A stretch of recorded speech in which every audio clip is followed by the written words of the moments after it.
काल रात्री जे नागपूरजवळ अमरावती रोडला जे सोलर एक्सप्लोजिव्ह आहे या ठिकाणी ब्लास्ट होऊन एक मृत्युमुखी पावला आहे आणि 17 लोक जखमी अशी प्राथमिक माहिती आहे।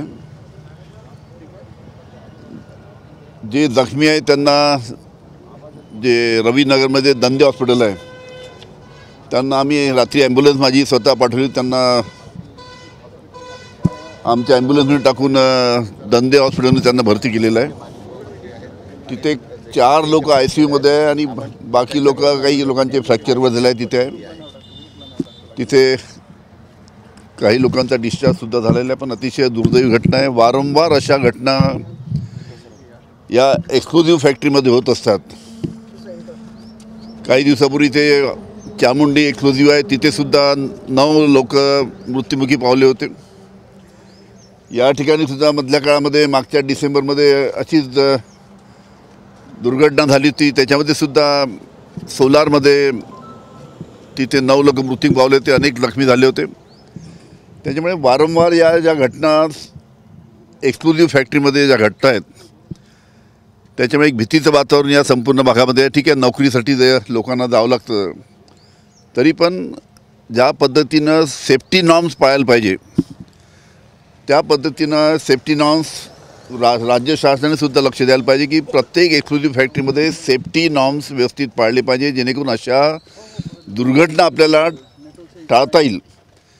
याच्या बाबतीत सुद्धा कंपनीने आणि त्याचबरोबर राज्य शासनाने सुद्धा योग्य पाऊल उचलणं अतिशय महत्त्वाचं आहे आणि अशा घटना वारंवार घडू नये म्हणून याकडे लक्ष देण्याची आवश्यकता आहे आणि त्या बाबतीत कडक जर नॉर्म राज्य शासनाने लावलेत तर अशा पद्धतीच्या घटना घडणार नाही। सर, काही मानवी चूक झाली असावी असं वाटते का? कारण असं आहे की संपूर्ण आता प्राथमिक माहिती आहे, आता संपूर्ण डिटेल माहिती हळूहळू आल्यावर आपल्याला कळेल। ती जखमींना काही मदतीची अपेक्षा आहे बरेच ते पाहू आता। तिथे आता मी दंदे हॉस्पिटलला गेलो होतो, काल रात्रीसुद्धा मी येऊन गेलो इथे दंदे हॉस्पिटलला गेलो। तिथे जवळजवळ 4 लोक ICUमध्ये आहेत आणि बाकी लोक जनरल वॉर्डमध्ये आहे। तिथेसुद्धा त्यांच्यावर ट्रीटमेंट चालू आहे। मी स्वतः डॉक्टर दंदेंशी बोललो, पण ज्या वारंवार घटना घडत आहेत त्या घटना घडल्या नाही पाहिजे, याच्यासाठी योग्य ती पावलं उचलली पाहिजे। हिंदी में जानना चाहेंगे कल क्या घटना यहाँ पे घटी थी और क्या किती बॉल है माहिती मिळेल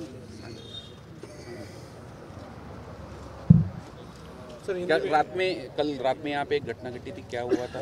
घर में जाने में कितने लोग? नागपुर के नज़दीक जो अमरावती रोड के ऊपर जो सोलर एक्सप्लोजिव है वहाँ पे रात को घटना घटी। उसमें एक्सप्लोजन में ब्लास्ट जो हुआ, वो यूनिट में जो ब्लास्ट हुआ उसके कारण जो प्राथमिक जानकारी है उसके मुताबिक 1 की मौत हुई और 17 लोग उसमें जख्मी हैं। कुछ लोगों को दंदे हॉस्पिटल रविनगर में है वहाँ पे रखा है, कुछ जो कामगार थे उनको ICU में भी रखा है और बार बार इस प्रकार की घटना एक्सक्लूसिव फैक्ट्री में होती रहती है। बेचारे जो लेबर लोग हैं जो वहाँ पे काम करने जाते हैं उनको अपना घर चलाने के लिए काम को जाना पड़ता है।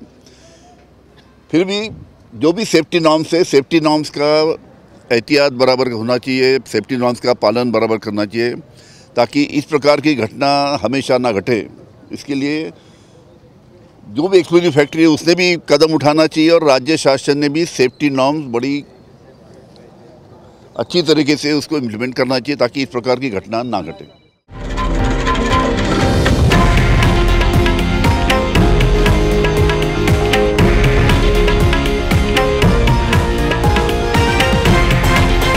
हे आहे देशातील नंबर 1 न्यूज नेटवर्क आणि आपण पाहत आहात TV9 मराठी, एकमेव।